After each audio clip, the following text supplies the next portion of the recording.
Hello, film fans. Welcome to the Film vs. Film podcast. My name is Martin Harries, your host, and I'm joined by the film encyclopedia man, Boaz Dix.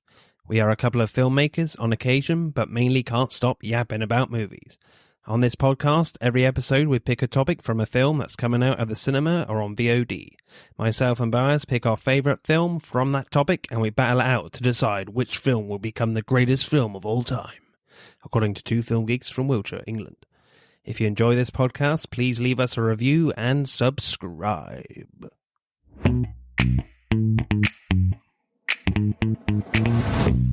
Hello, Podsters.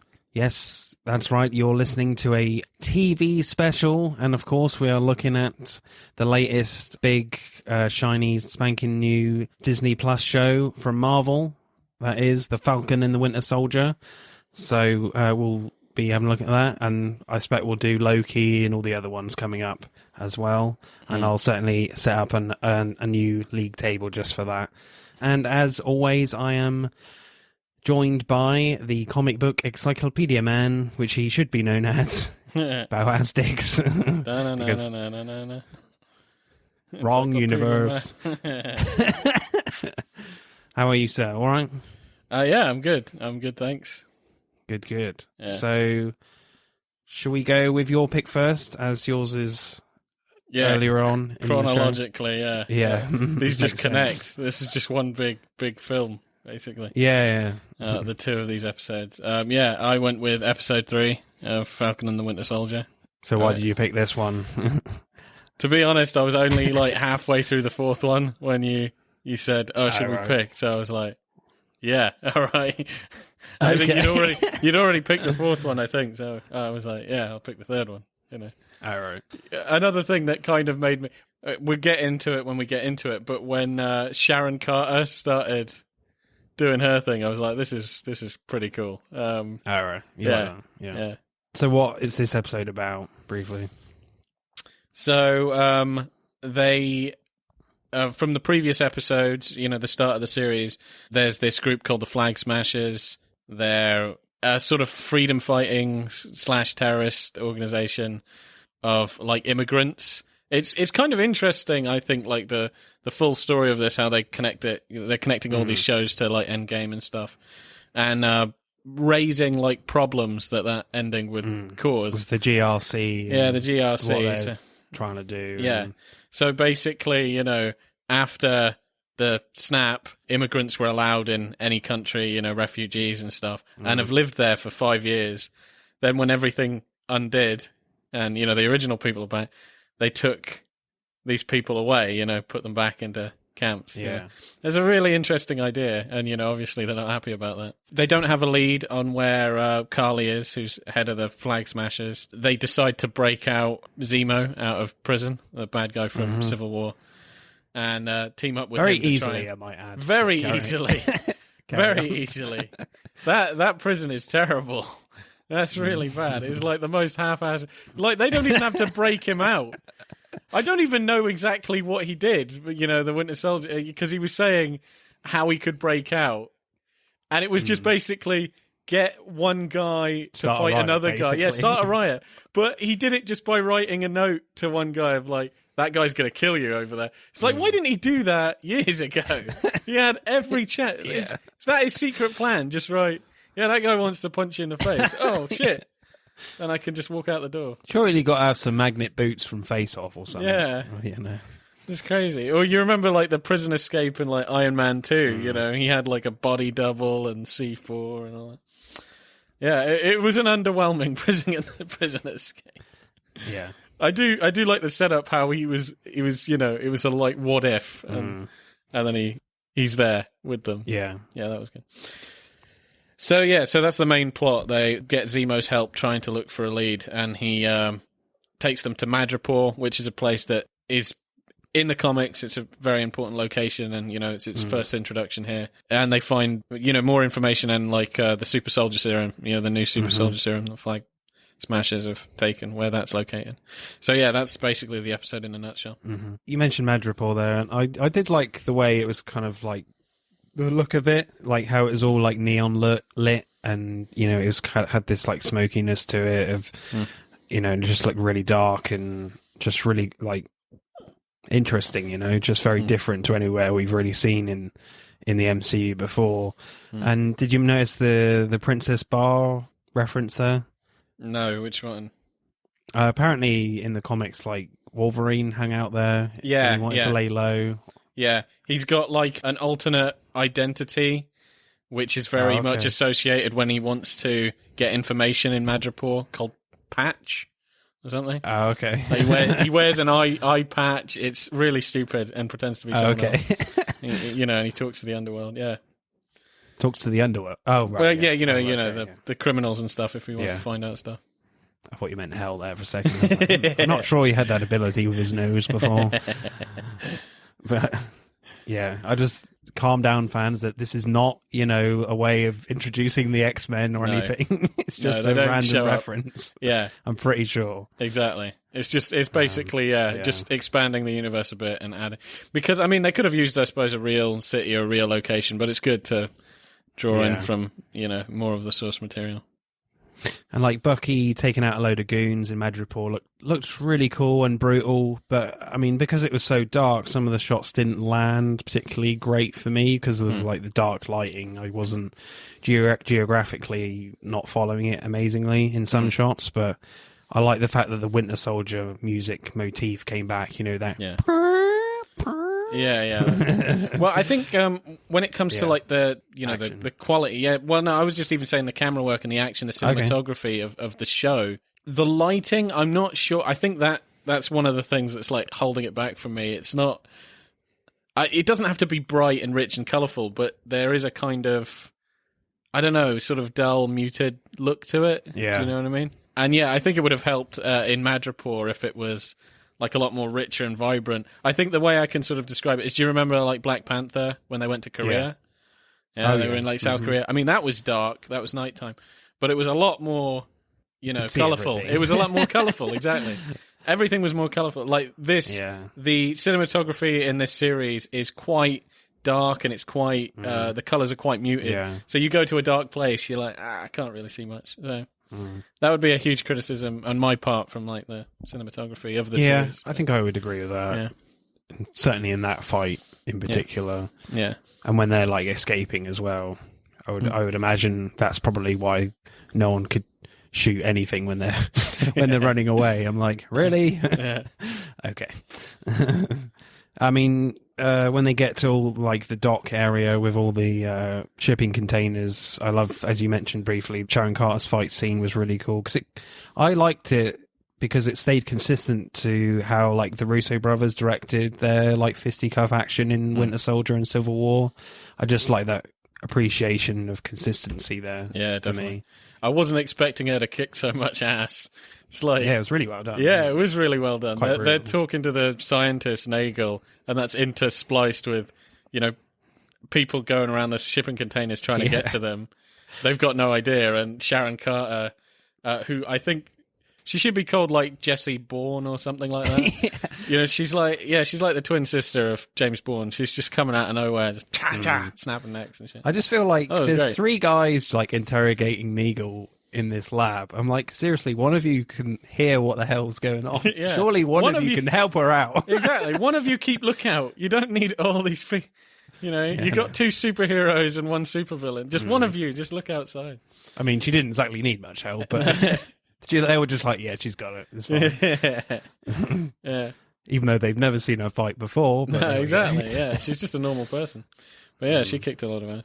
But one action scene I didn't particularly liked, and it kind of annoyed me, was when Zemo does his action bit when he puts his purple mask on, because he was established as like a thinker and a strategist, and combat was never his thing, and putting the mask on just seemed a bit pointless. I don't really get that. It just it looked cool, but that was it. It's just very superficial. Exactly. I do think it's kind of superficial. It's like trying to connect, I suppose, the character from the comics, like as, a Captain America villain, and, he's very colourful mask and all that, with the character from Civil War.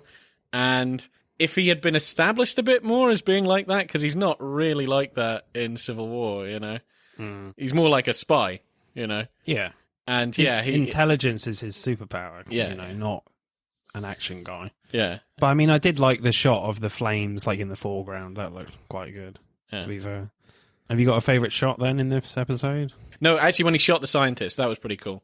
At the same time, like the missile hit the container and like blew him around. I thought that was pretty cool. It's just got to have an explosion there somewhere. Yeah, you got to have an explosion. Explosions are great. Just going to kick things into high gear.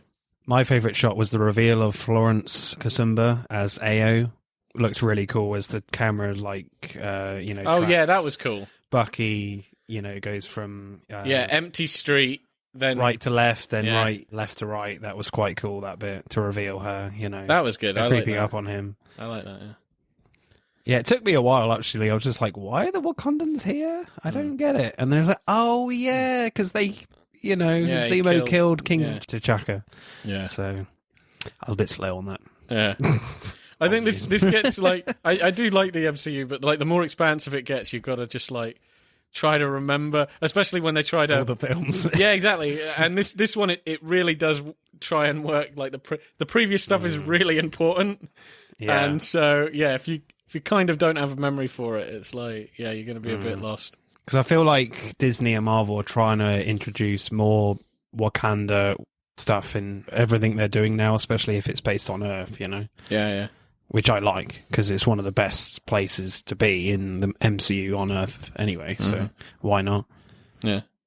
So score for me for directing, I'll go like 7.7. How about you, sir? I would go maybe like a 7. All right, screenplay then.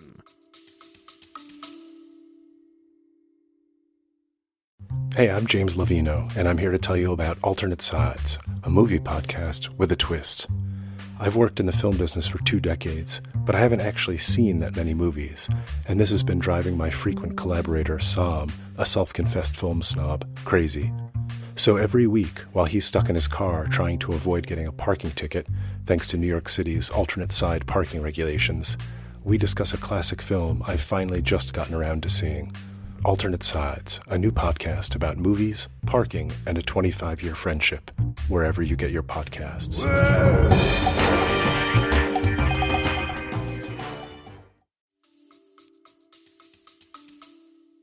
It's interesting how this episode starts with like the GRC advert at the very beginning, of the global repatriation council. It feels very like cheesy and propaganda-like and just, very calming and nice, just this irritating niceness, if you will. And then straight to new Captain America raiding, the slums, well, looking pissed. But he's also raiding the refugee camps that are owned by Germany, the GRC, So, they're not that great, and, nobody likes the GRC or Captain America. Well, Captain America, I call him now. What? You call him what? Captain America. Captain America. Okay, that's cool. Because he is a bit shit, to be fair. He's okay. He does look like he's in cosplay, to be honest, like really cheap cosplay. I mean, I don't mind the suit. I'll get to it in the next one about his suit. But I liked how, Bucky is talking to Sam about breaking Zemo out, out of the prison, hypothetically, and then it's intercut with Zemo actually breaking out, and, Sam says, I don't like how casual you're being about this. It's unnatural. And where the hell are we, man? It's just, quite a funny line there. And it's just so obvious that, that this intercut of Zemo breaking out is real. There's no way this is fake. Yeah. So it just seemed completely obvious that it's real. And also, Zemo's a baron now. I'm like, well, that didn't seem to come across that he's, really rich in Civil War. So. No, it's not. Again, it's not really mentioned. Again, I think this is kind of a retcon. It is a retcon, yeah. And I think it's, as I said before, to get him wearing a costume at some point in the episode, and he's a baron, he's rich, and he can fight. I think it's again trying to get I think a more comic accurate one, but it's by a screenwriter who I suppose isn't really with the one that was in Civil War, because he's just not like that in Civil War. Do you get what I kind of mean? It's like... Yeah. It's like, okay, I'll try and make him more accurate to the comics, but that's not really how he's... And also it feels like they're making him rich just for storytelling purposes as well, just to make the storytelling easier. Mm-hmm. Like, he's got a private jet, he's got a butler, they can travel to places really quickly. They can just get to Madripoor like that. Yeah, he's got criminal connections and stuff. I mean, this can be seen as like being a complete revamp of the character, and I'm not sure, maybe this is kind of like the confusing thing about like the MCU, because of the interconnectivity of it, is a good thing, but it can also be kind of bad if a screenwriter has established something as fact in an earlier thing, and especially this, you need to know about like Civil War and Endgame and everything to actually understand this plot. Yeah. But some of the characters, basically exclusively Baron Zemo, they're written differently. Yeah, I think it's just they want to make him more comic accurate, yet you're kind of tied to this, how he's established. I mean, I haven't rewatched Civil War in a while, so I don't fully know what the differences are, but it did feel jarring, watching him in this episode, especially. But I did like the big black coat. That was quite nice. That was cool. It's pretty sexy coat. Yeah, I want to buy that. All right. Have sex with him in that coat. No, it's too far. He's a handsome man, though. And also his dancing. I wish that was longer. I wish that was only longer. Like one shot. There's one shot. Yeah. I saw so many memes of that. I was expecting at least a 10-minute dance, but it's one shot of just him. None of you have a camera, so you can't see what I'm doing, but you know. I look exactly like the GIF. All right. Yes, I can attest to that. It's really bad.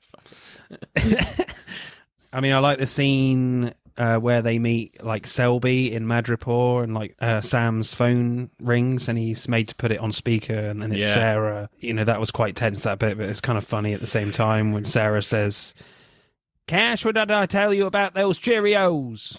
That was just like, who's Sam? And then it all kicks off. That scene was quite good. I feel like the banter is probably the best in this episode. There's quite a lot of funny lines. Yeah, I think they are having fun, especially what was it? I like where he's complaining about his character. It's like, why the hell am I dressed like a pimp? He's like, you're not dressed like a pimp. Yeah. I'm the only one that looks like a pimp. That's my favourite line. Actually. I think that's a good one. Yeah. And like, what does he say? I can't run in these heels. Yeah. I was going to say that. Where the hell? Why are you wearing heels? Yeah. That confused me. I mean, you didn't strut into the Madripoor. I was going to say that actually is my favourite line. Like, what on earth is he talking about? When was he wearing heels? Maybe that's a thing nobody notices about the Winter Soldier. He's got like high heels on or something. No, this it was Anthony Mackie, the Falcon, who said that. No, it wasn't. Yeah, I'm going to tell you it wasn't. I literally... I rewatched it before we did this. This was the Winter Soldier that said, I can't run in these heels. Really? Yes. I don't... Okay, you can watch it after. I bet you. A pimp is more likely to run in heels. Dude, I'm going to tell you. I literally just watched it before we did this. All right. To like Okay. If you're willing to bet money, that's cool. No. That's cool. Because, I got no money to lose. You carry on. The Falcon did it. Falcon said it. Anyway, I like the bit when they first talking to Zemo, and he says, "If I may." No. Yeah. At the same time, apologies. Yeah. I like when they were talking about Sharon's quarters, because she's now like a big criminal in with connections in Madripoor, and so they're asking her. So. And like her hideout is like so ostentatious, and like statues and paintings and everything. Oh, what does he say? He's like, you've got is it a Van Gogh or something like that?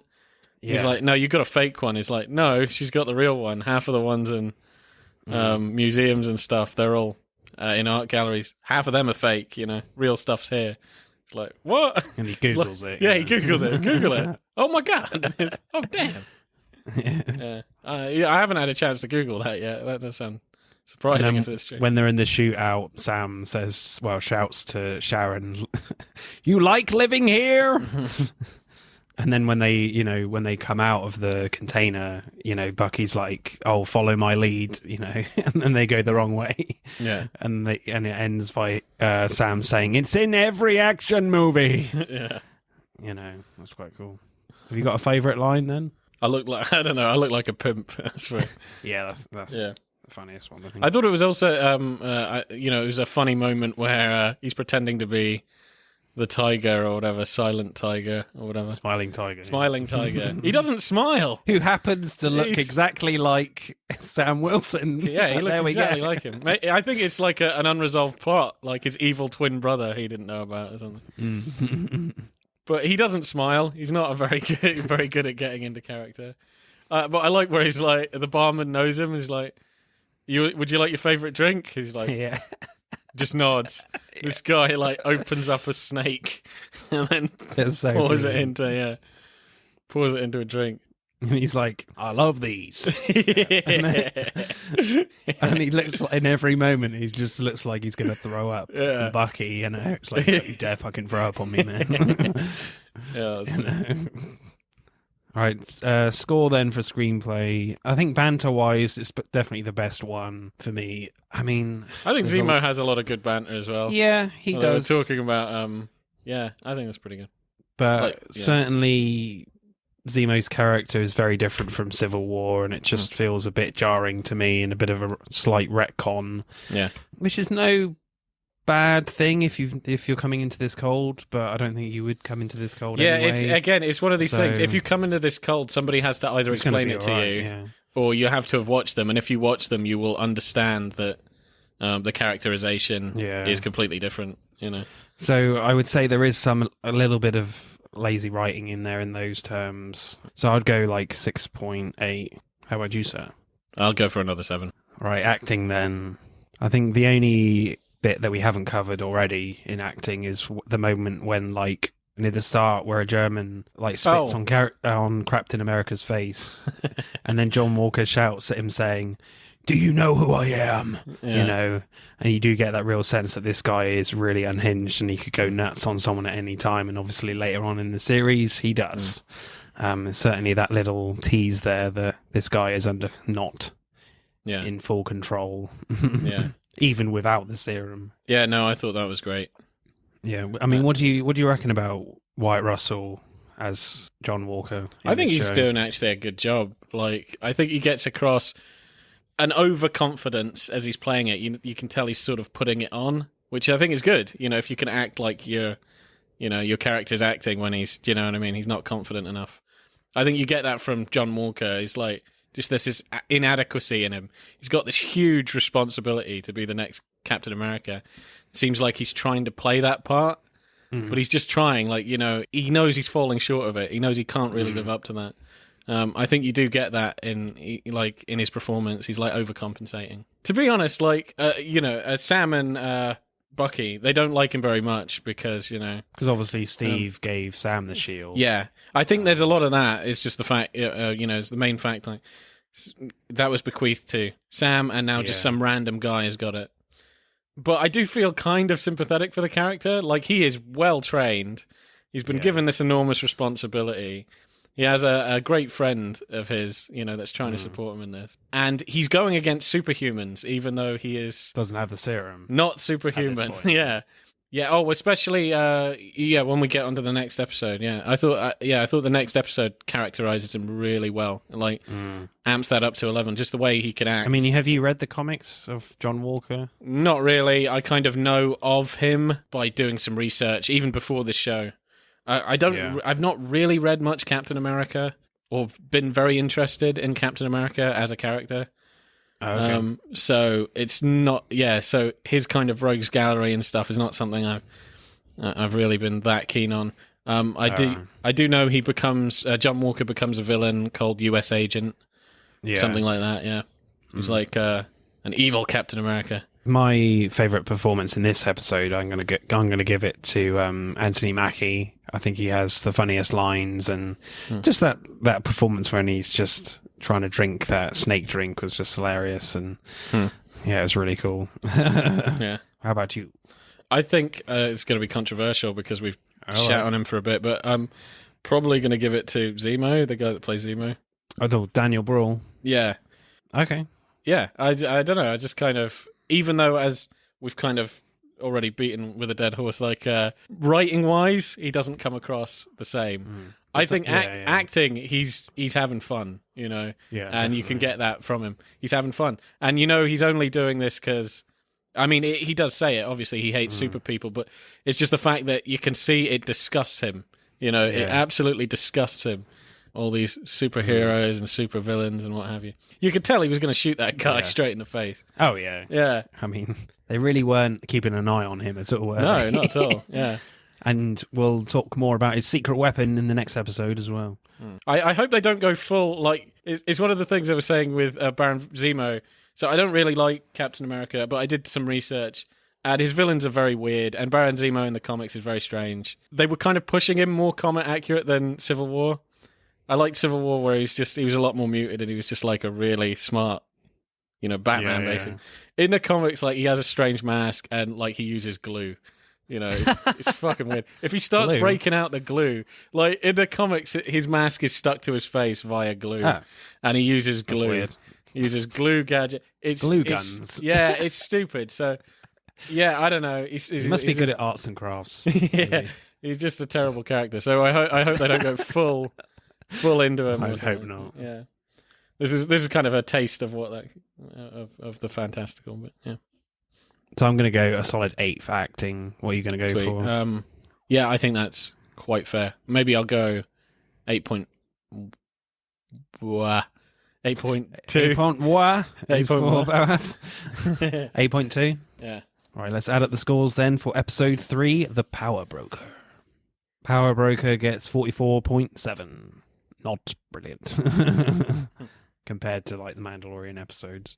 Oh. Well, and WandaVision. Yeah, it was just in another league, really.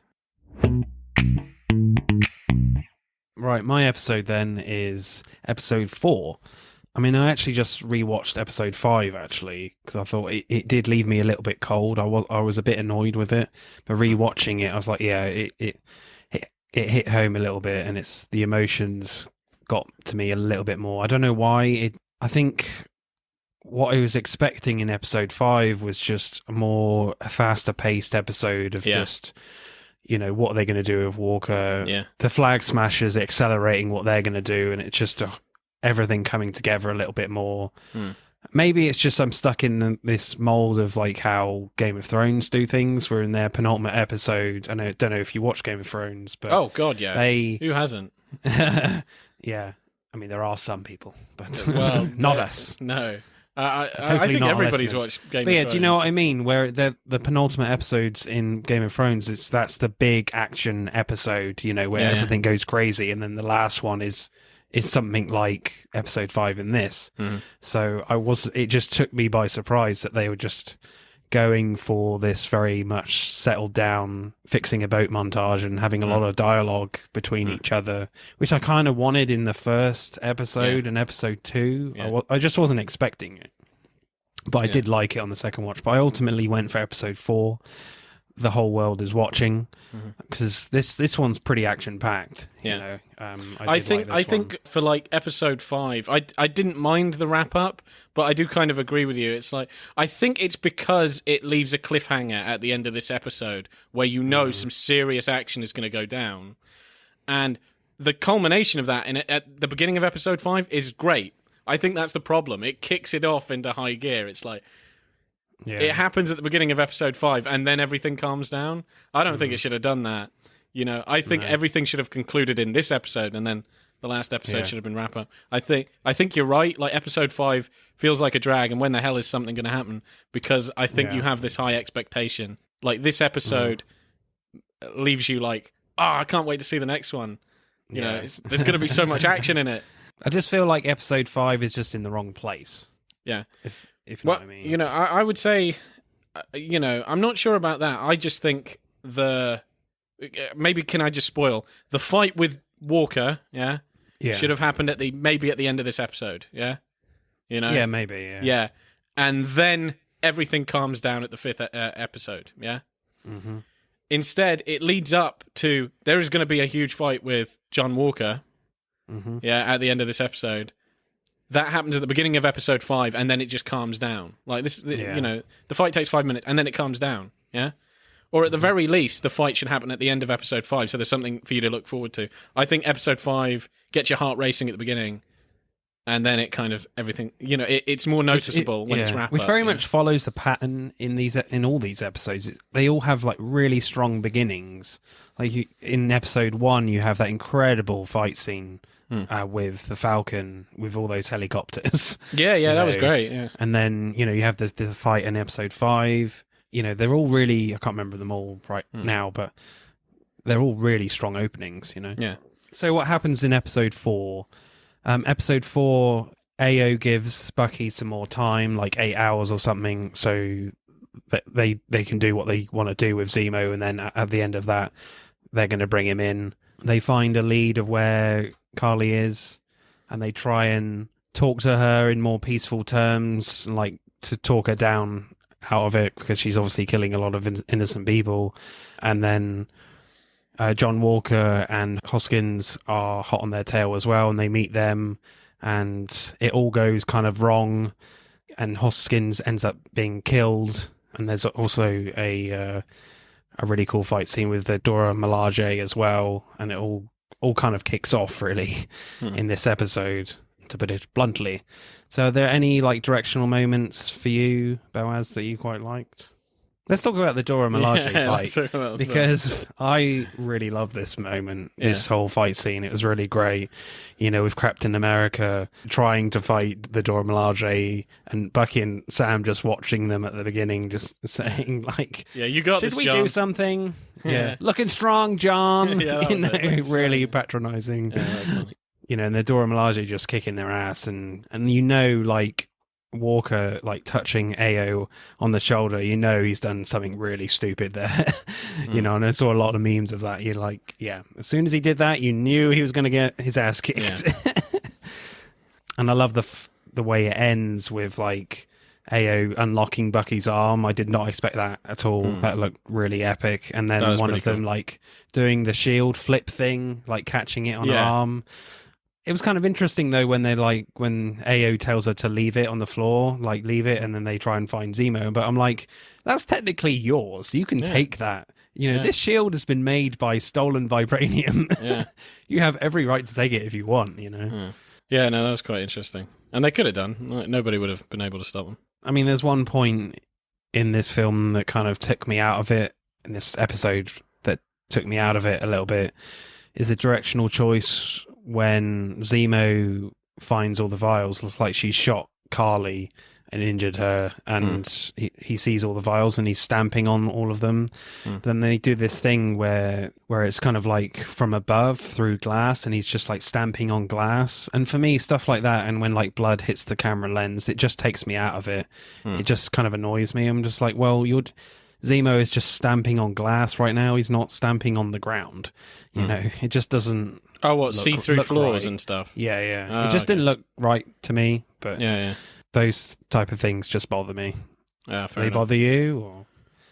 Yeah, it is kind of unrealistic. Actually, I think my best, like, through the floor, but it looks like glass moment was in, even though it doesn't make sense, really, that kind of shot, was in Dread. I thought that was great. Where she, he throws her, like, from the building. I don't remember. No? But when she hits the ground, instead of her hitting the ground, it's from the ground up. Oh, okay. That was cool. But yeah, it is a shot that doesn't really make much sense. But I think the shot that makes this episode stand out more than anything is the very last one, where you've got Walker with the bloody shield as he's basically brutally murdered one of the flag smashers. It's just a really striking image, and you never associate this type of image with Captain America at all. And it's just like, wow, that's not something I would ever imagine to see. Yeah, I like the from the bottom up looking at him. Yeah, with slightly low angle. Yeah, low angle with the bloodstained shield. That was really good. Also, like when he was confronting Bucky about, they were leaving Sam to, talk some sense into her. They won't go guns blazing. And Walker's just really impatient, and he manages to get Sam to, think of, oh, come on, you're going to let your partner fucking die like that. I like that. I like that scene. Even how it was shot, I like that. You know, I thought it was really Okay. Yeah. Directing score, what are you going for? There's a lot of cool action in this episode. I think one of my gripes was that there were so many individual action scenes rather than like darted around. I don't know. You know, we'll go into script writing, but you know, on a purely technical note, they were amazing. You know, they was amazingly shot. I think, you know, a lot of the best action scenes of this series just packed into one episode. Quite a lot of fight scenes. It's almost like a mini movie, so it was pretty good. I'm going to give this 7.4, maybe. Yeah, I thought it was pretty solid, to be fair, and a lot of the action, you know, that Dora Milaje fight was just so cool, and I think in general, you know, the moment when Walker just goes a bit nuts and just like dives through the window and lands on the car, that was pretty epic. And you're just like, oh shit, he's going to do something crazy in a minute. I like where he's like talking. It's a kind of reserved bit where he's just talking to his friend Battlestar or whatever. And he's Hoskins, like, Hoskins, and he's like, would you take it? You know, I like that whole scene. There's the next fight scene, and you know, he's fighting that flag smasher and just bends the pole around his hands. Yeah. Yeah, you're and like... Sam's like, what have you done? Yeah. Yeah. Oh, that was cool. Yeah. You know shit was going to hit the fan there. Yeah, so I'm going to go like 7.8. All right, screenplay then. What are your thoughts on the screenplay in this one? Yeah, I think it was pretty solid. It's probably, I think, one of my favorite, you know, just action-wise in the series. I think my only problem with it is, I think at the height of the episode was when they barge in on Carly, and a fight scene starts, and Zemo is actually trying to kill her, you know, and Walker's getting invited. Just everything's gone to hell. Up to then, I was like, there was all these action scenes and all this, and I was like, I'm totally invested in this. And I think what kind of, I don't know what the word is, like deflates you, kind of, you know, gets rid of all that excitement, was the fact that it kind of really just slowed down almost to a halt after that, where it's like, you know, he's destroyed the vials, John has got a vial, all of this stuff is going on, and she goes off to recuperate, and then it's like they're in their hotel room and everything. I just felt like, why aren't they carrying on? Why aren't they trying to keep finding it? Why is everything like stopped? And then it restarts again when, you know, she phoned Sam's. Yeah, more prepared. He's got his Falcon suit on. Yeah, more prepared. Was that the only reason that you had this? I don't know. It did feel a little flimsy because obviously she threatens Sarah, Sam's sister, and she's just trying to meet Sam again, just to see if Sam would join her. But I'm just like, that's never going to happen. Yeah. He's already said to you, you've killed innocent people. Like, there's just no way he's going to join you. So it did feel a bit flimsy and just another opportunity to just have a fight, you know? Yeah. But rather than actually try and commence some more of their other plans that they want to do, you know, and try and take down the GRC. But I liked actually a lot of the moments with Zemo in this episode with the concepts of, like, what does it actually mean to be a super soldier today, you know, in this world post Steve Rogers, you know. And I like the line where he says, the desire to become a superhuman cannot be separated by supremacists' ideals. Anyone with that serum is inherently on that path. She will not stop. She will escalate until you kill her or she kills you. You know, I like the questions this episode proposes and about how a super soldier serum changes you as a person and whether you have a divine right to change things through force because you have power. And the only one that's never been corrupted by it morally is Steve Rogers. You know, and will the world get another Steve Rogers or not? You know, it's up to Sam to figure that out, whether he wants it or not, you know? So I kind of like that concept in this episode. So what do you think about his philosophy of it? You know, the discussion. Yeah, so I personally think his philosophy is bullshit. It doesn't scan with me at all. Okay. The way I see it is, if you look at the plot of Age of Ultron, which is like where, again, you have to go back and forth through the timeline. How his family died, it makes sense in that context, yeah? And then and then what they were doing in Civil War was kind of like saying, oh, that could happen quite a lot, because it happened in Civil War at the beginning as well. You know, the fact is, they escalate mini fights into huge fights, and in the case of Age of Ultron and the destruction of Sokovia, you know, the existence of the Avengers and Iron Man trying to save the world, he created Ultron, and this led to, a huge fight which, destroyed a city. Yeah? Yeah. I don't think it scans personally. I think it's a very common trope if you really like your superhero media of are the heroes just as bad? I think it's really interesting route to go on. I don't think it scans in my personal point of view. Because why is that? A lot of the problems that they encounter would have existed had they actually not taken up the tights, yeah? Or got superpowers. And then had they failed... Okay. Well, the result would have been even more horrendous had they not actually got involved. Yeah. Yeah. So I don't think it really scans, yeah. in my personal opinion. I mean, if you're going to say that, then No. should we even have cops? Should we even have a military? To me, it seems a bit ridiculous. Going very deep there. It's going to lead to some escalation. I think what Zemo is trying to say. Well, at this point in the MCU timeline after Steve Rogers, in a time past beyond Endgame, do we need another Captain America? That's the question that's being posed in this whole series, Should someone else carry the shield, or should the shield be destroyed? Yeah, well, they talk about that a lot, they talk about the history of the super soldier program and people trying to get super soldiers and America and what have you in the history after Captain America. And it's kind of interesting, get into sort of race politics and stuff.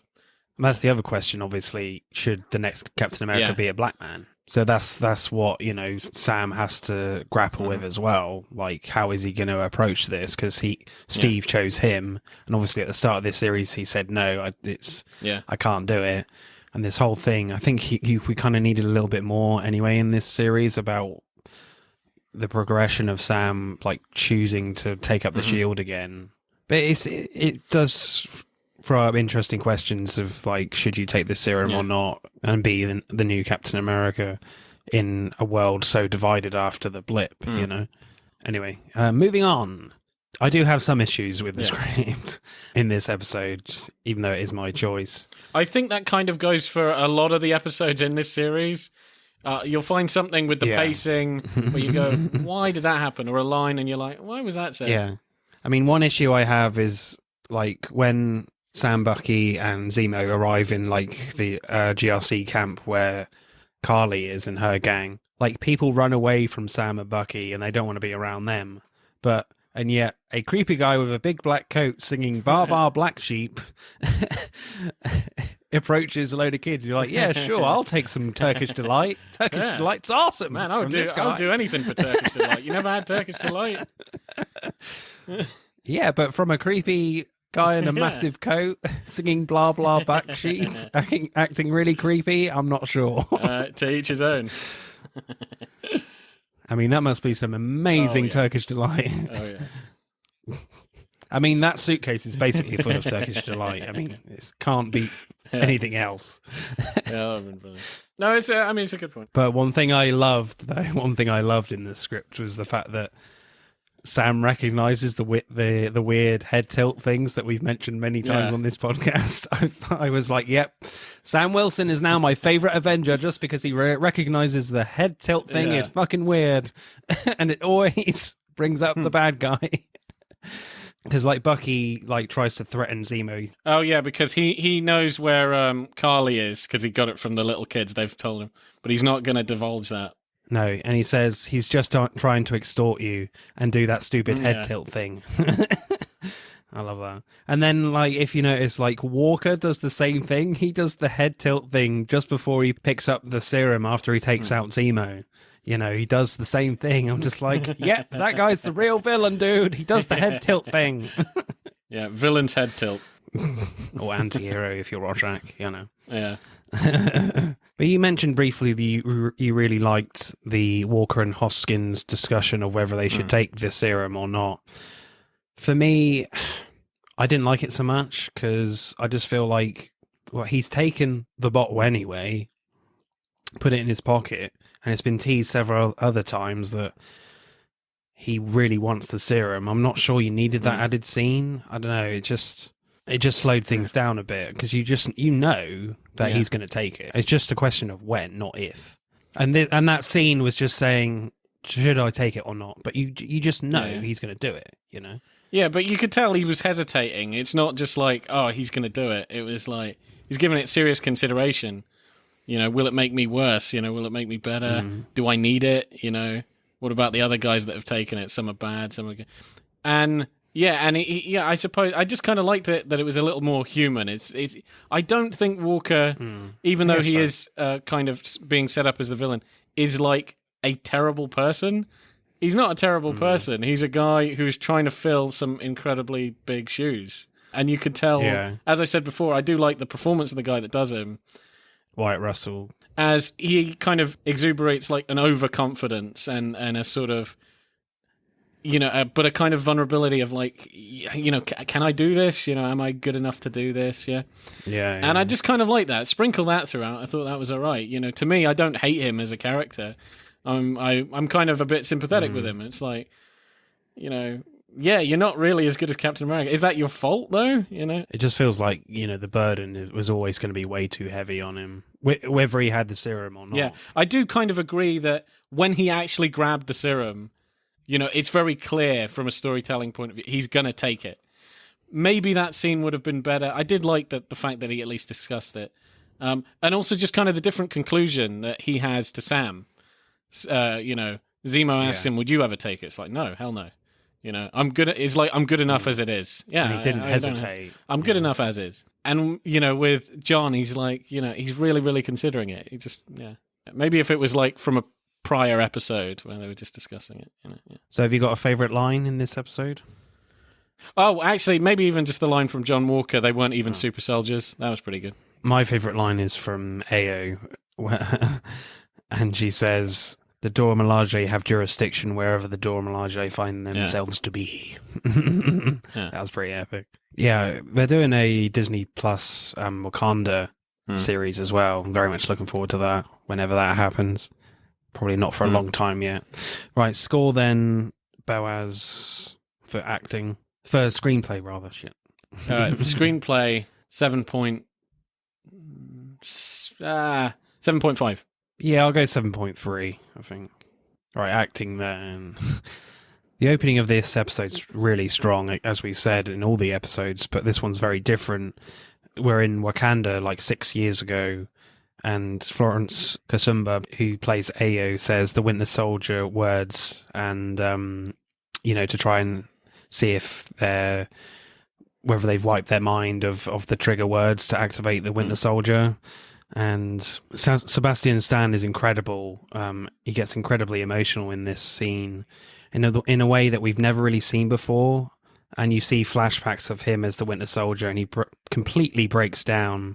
And then at the end, he kind of like smiles with relief to Florence, and she says, "You're free," you know, several times. It's just a really strong, like, emotional episode for Bucky. I really like that bit. Yeah, that was some quality acting. That was really, that was quite powerful. Yeah, I want more of her. I want more. She's so cool. Yeah, she was really cool. But certainly one character that wanted more, certainly in terms of fisticuffs, was Wyatt Russell's Captain America. You know, in that scene where, like, Bucky is, like, holding him off a bit and trying to let Sam talk to Carly and talk her down, you know, from doing what she's doing. You know, you could just sense right from the off, Wyatt Russell was just really itching to get into a fight with Carly. And he needs to punch things now. And I find it interesting, actually, talking about his costume, that he's almost always wearing the helmet, you know, and it makes him look quite dorky, especially like the chin strap. Whereas Steve Rogers' Captain America didn't really have a chin strap, I don't think. And Rogers kind of was wearing the helmet less and less as he went through his Captain America career. I also think it doesn't fit him that well. Do you know what I mean? It looks a little spacious, like, you know, it's not really for his son. I think that could be a thematic nod to the character. The helmet doesn't fit him. Really, you know, he doesn't fit this role, you know. I'm not so sure it doesn't look like it fits him. It just doesn't look right, you know. The jaw just doesn't go, you know. His casting of Wyatt Russell is very purposeful to just make this character just not feel right as Captain America for us, you know, watching it. And there's another great moment from Wyatt Russell, actually, after Hoskins is killed by Carly. You get this blink and you'll miss it. You get this I think it's a side profile view of Wyatt Russell where you get this little head wobble where he's just losing himself a little bit in rage just before he just goes nuts and goes through the window. It's just a really interesting moment there from Wyatt Russell of just this first moment of just like, what the fuck have they done to my partner? What do you think about the actress who plays Carly Morgenthau? There you go. Played by Erin Kelly. Yeah, it's kind of strange. Like, I think she has... I don't know. I'm going to say, like, a little underwhelmed. I do find her character a little bit irritating because I'm not... you never really establish what her end game is. You don't really know what they're trying to do, I think... know? And it's just like... I know they're trying to, like, disrupt the GRC, and then we only really get a little glimpse of what their big plan is at the end of episode 5, so... Yeah, there is that. I don't know. It's just, to me, she doesn't... I don't really want to crap on a young actress and what have you, but she just doesn't seem in charge. She doesn't seem like the leader of this organization. I'm just... Does she seem too young? She acts too young. Yeah. You can be quite young. You can be her age and have presence. I don't think she kind of has that, to be honest with you. I think I would agree, but I think there is one moment where she's quite good, where she's threatening Sarah on the phone. I think she delivers those moments quite well. But, I mean, as you said, like in a lot of the other scenes, I'm not particularly interested in her performance. There's nothing particularly special, and it's all kind of one note. But in that scene with Sarah on the phone, it's quite sinister and delivered really well. You don't really want to say bad things about an up-and-coming actress. I think this part is probably a bit too much for her. Really, I don't want to get all this. I think some of the main characters really do kind of just outshine her. Even if they're next to her, they're just much better than she is. Like, I don't really care for that character, what she's doing. I don't know. To me, I don't think it's necessarily the script. I think it's the performance of the script. It's like even her brother figure that gets is the one that gets his fucking head caved in. To put it mildly. Yeah. But when he's talking to her and they're talking about, if what they're doing is right, I was like, yeah, this guy, I can sort of see what he's talking about, yeah? I could feel it, Yeah. But I just can't feel it coming from her, do you know what I mean? Maybe he should have been, in charge. Mm. Yeah, I just don't feel it really from this actress, to be honest. Harsh, but fair. It's quite harsh. My favourite performance in this episode is Wyatt Russell as Captain America, definitely. Oh, yeah, no, I'll 100% agree. This is a great episode for the character, to be honest with me. And I think, for me, I think the character is actually quite nuanced, and through most of the series, he's just kind of a jerk. Like, so much happens with him, script-wise, his growth, and then the actor really going for that. It's like... there's him trying to do the right thing. There's him just trying to, I just need to get in a fight. He's very impatient. It's not really critical thinking. Yeah. To him just being inadequate, to him trying to, find a purpose, take charge, to just terrible misery and anger. He goes through quite a bit. I feel like I wanted more of John Walker's character development up until this point, rather than the Flag Smashers. Because you don't really see him much. Well, you don't see him at all in the first episode. I mean, he gets very little to do in episode 3. I wanted more from that character, really. Maybe just a few extra episodes. I know there was a lot of problems behind the scenes because of the coronavirus, and I think even the main plot of this show apparently was which is just rumors, by the way, that they were going to go down like a virus route in the plot. And obviously that wouldn't have gone down well at all. So there's a lot of changes. So I think you have to appreciate that. So score then, Boaz, what are you going for acting? I think to me that my two standout performances are the guy that plays John Walker and Winter Soldier, Bucky. To me, they're my favourite performances. Yeah. No names, Boaz. Just characters, strictly characters. Score? I'm just going back to the Carly thing. It does kind of bother me because she is very important to the series.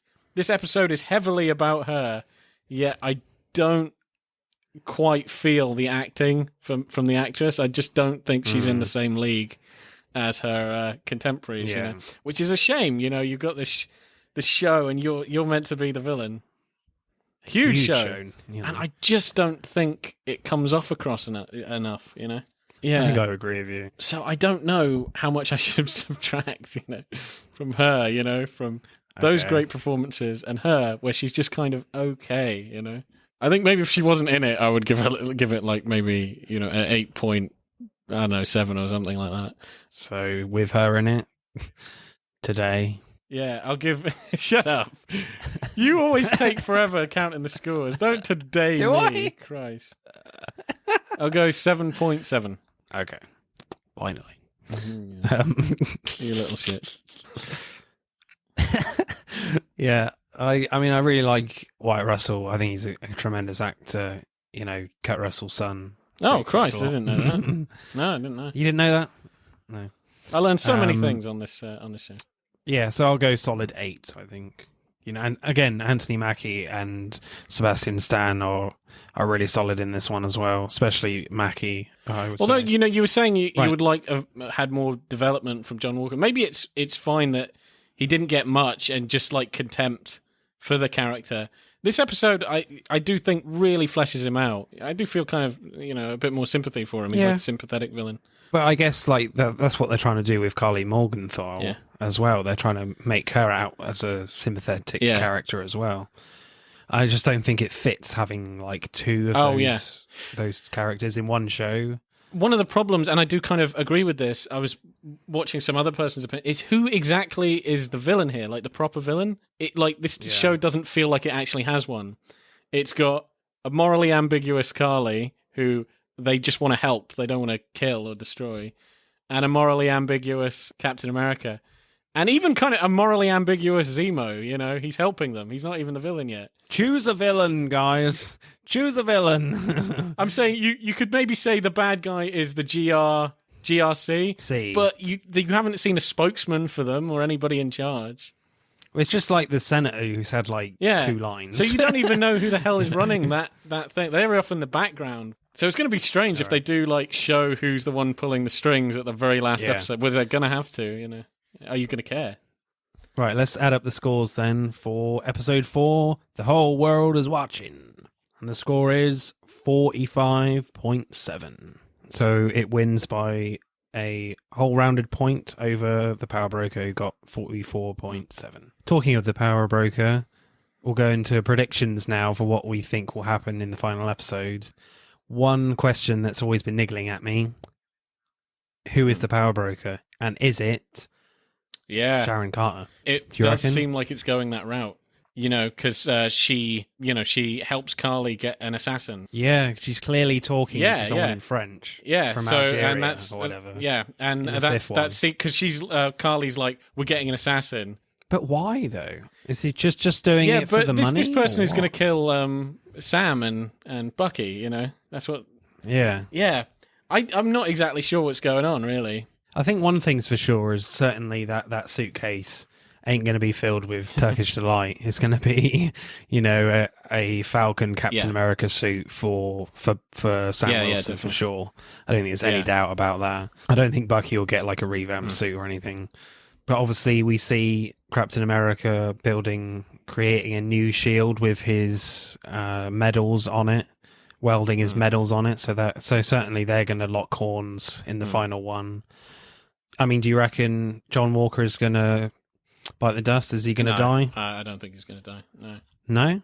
Are we going to see Zemo again, do you reckon? I don't think we're going to see Zemo again, no. Another question then. Do you think we're going to get a series 2? Yeah, I think so. You reckon? With all these other Disney Plus shows coming? I just don't get... I'm not so sure. I think the story will continue with like maybe the New Avengers or with Sam leading it as Captain America. Okay, yeah. Yeah, probably. I just don't see how you can wrap up all of this. It does really seem like it started in one episode. This feels like it needed to be longer. As you said, I think briefly at the start, this certainly feels like a 6-hour film rather than like a must-watch TV show every week like WandaVision was. And obviously there has been some criticism that, Disney haven't dropped this all in one go. It made sense with WandaVision, I guess, a little bit. I mean, they dropped the first 2 with WandaVision, but because every episode was trying to be a different TV sitcom every week, pretty much. This one is just a straight thriller, you know. And also, you know, basically the whole thing just kind of happens at once. There's not like a divide between, oh, this is what's going to happen, you know, on the next adventure or on the next day or whatever.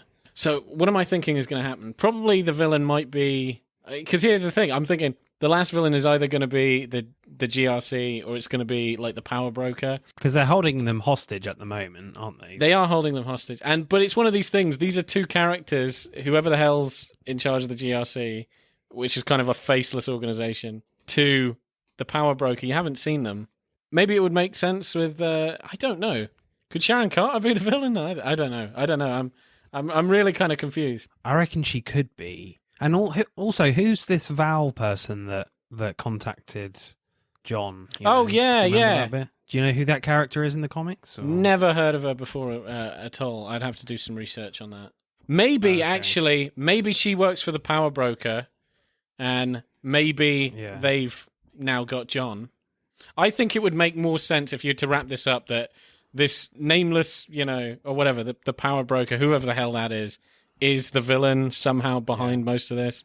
They're kind of behind the flag smashers, giving them the serum, and really wanting it back. Like, you know, they're like threatening them constantly, but they don't have it. I think we need death in this episode as well, this final one. I mean, Carly could die. John could die. I think I probably... going to be with you a bit more that John, I think, probably will survive and we might see him again, like a villain Avengers, I don't know. But with this Val person... I think they might beat Seven Shades of shit out of him and like have him arrested. It's very difficult to call, isn't it? Yeah. So with Carly, I don't see her dying. I don't know. Yeah, Batroc is going to die. I mean, he should have died in like Captain America 2, like, or even the beginning of this series. Like, yeah, he's going to die. He's going to die. Maybe he's behind it all. You've got to have somebody, you know, that we've actually... Because here's the thing. Yeah. You've got all these, like the power broker, you don't know who the hell that is. And you've got the GRC, you're not sure exactly what its deal is. You know, there could be something more shady and sinister going on. These are the two, like... They're very important to the plot, but they're kind of just a bit removed from what's going on. But if they kind of introduce, the power broker is Scooby villain time, take off the mask, and it's just some guy, who's going to give a fuck? They won't do that. So it's got to be somebody. They it's wont got to be some. That. I mean, it has to. It's got to be Sharon. It's got to be Sharon because I mean, who the hell else has been introduced in this bloody series? I mean, it's definitely not Zemo. No, it can't be. It could be this Val person. Yeah, but that's not really much of a reveal. She just jumps out of the. No. It's got to be Sharon because. So our predictions are Sharon's going to be the power broker. For reasons I have no idea. It can only be for money and just hating her I would say country she's got to be the ultimate villain of the series because you can't, one, have a reveal and then have like an ultimate villain who's... it's a bit too much. So I'm gonna make a prediction. It's gonna say she's going to be the power broker and she's going to be the villain of the last episode and they're going to kick her ass or whatever.